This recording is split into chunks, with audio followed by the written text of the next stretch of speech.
Setsima TV, l'actualité en temps réel dans la spontanéité et la rigueur. Setsima TV, xibaar yu wér te wóor.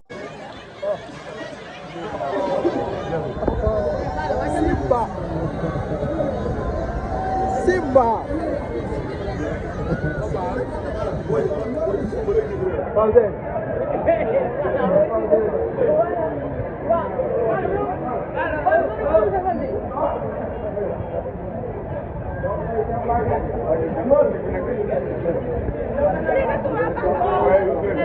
Mais Youssou affaire bi du gën a wéy.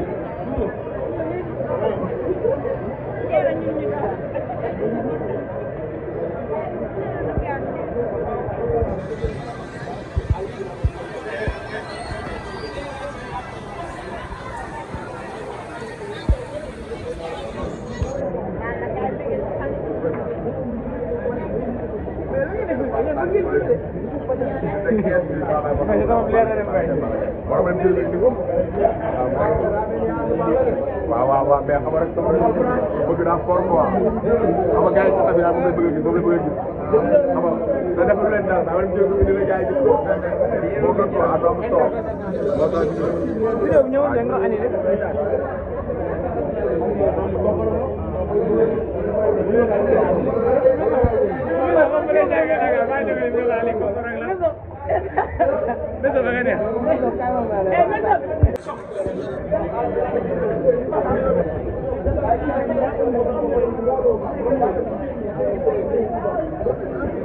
Setsima TV, l'actualité en temps réel dans la spontanéité et la rigueur. Setsima TV, xibaar yu wér te wóor. Setsima TV, l'actualité en temps réel dans la spontanéité et la rigueur. Setsima TV, xibaar yu wér te wóor.